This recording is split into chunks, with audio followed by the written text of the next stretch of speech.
Hey everyone, in this video I'm going to discuss war.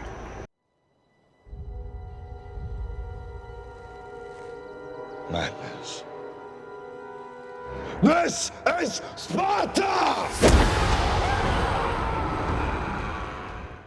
War and military strategy are incredibly fascinating subjects, and for too long this kind of information has been held by mainly elites in society. But now we live in an age where knowledge is democratized, so it's so incredibly important for me to share this kind of information with you.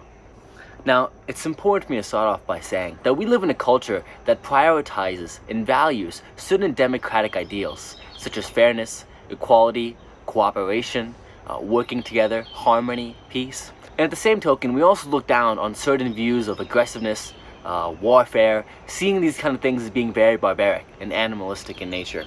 And there are a few reasons as to why this is incredibly dangerous. First, by not preparing ourselves for the inevitable wars that we will always face, we leave ourselves vulnerable, and we leave ourselves at the hands of oppressors who understand warfare incredibly well. Next, you yourself are facing battles daily, whether it be with yourself, your friends, your enemies, any rivals you might have, and there are multiple levels of warfare that are continuing to happen. But we live in a culture that tries to brush all this away. We try to live in a general facade of peace and kindness. And, let's all just sing kumbaya and hold hands together. Why do we have to be so aggressive? Why can't we just get along? Now you might hear an argument such as organized warfare is so barbaric and animalistic, and it stands in the way of progress.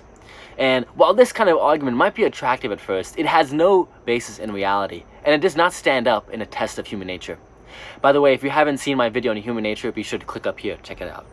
War is not a separate element of our society, but rather a very human element of our nature. There will always be aggressive, toxic types in your life, and if you aren't prepared to handle these individuals with the correct level of strategy, you will always be left vulnerable and helpless at their mercy. Now we live in a globalized world as well, and what that means is that our rivals are even more competitive, and they will do whatever it takes to get what they want. Now you might argue that we aren't in direct warfare with people. We're not going out on the streets and fighting people with swords or with guns, and this is partly true. However, because of this, people are much more complex with how they display their warfare. Sometimes they might join our team and try to be a team member when they have their own sly intentions. There's so many political games going on, and if you aren't paying attention to this, you will be hurt and be in a very painful situation.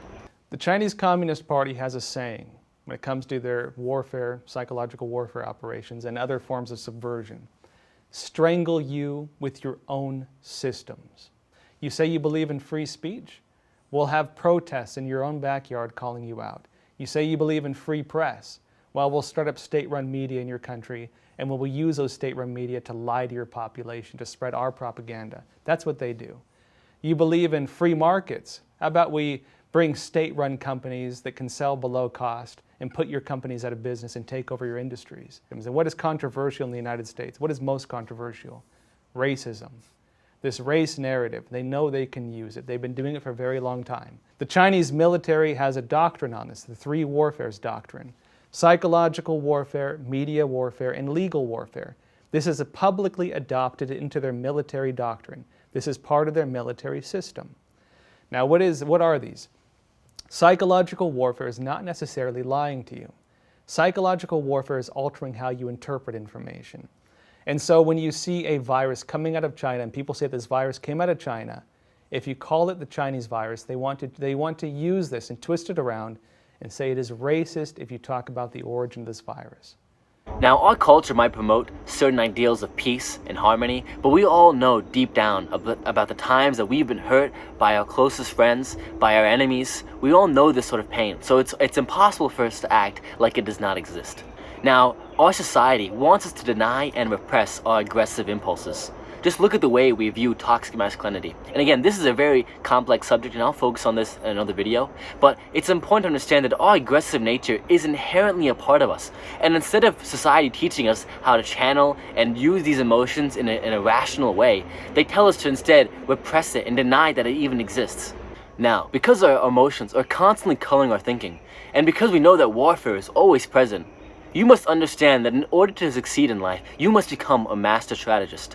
You have to be able to channel and control your emotions in a rational way. Now, what exactly does this mean? This means that you must see reality for what it is. You cannot allow your preconceived notions of people and your biases of the world to infiltrate and color your thinking. Now, what are some important strategies of warfare that you must understand?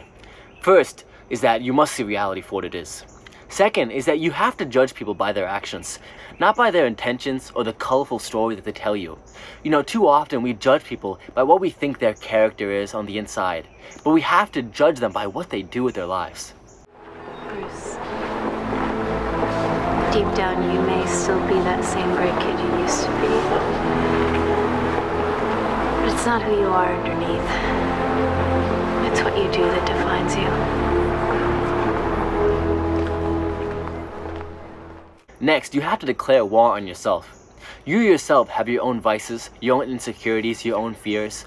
And in order for you to succeed and get what you want out of life, you have to declare war on these things. Now lastly, let's talk about what exactly an enemy is.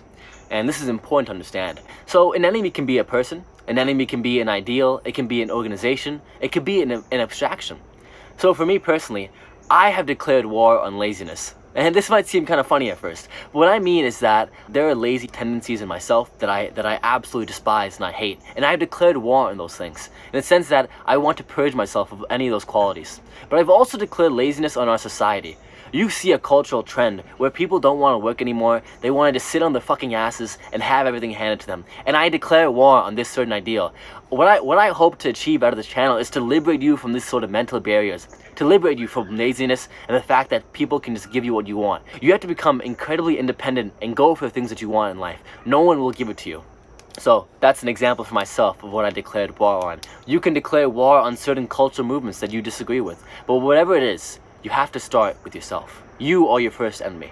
As always, if you enjoyed this video, please be sure to give it a thumbs up. It means a lot for my channel and allows the YouTube algorithm to help share this video to anyone else. And be sure to write down what you enjoyed about it as well. As always, thanks.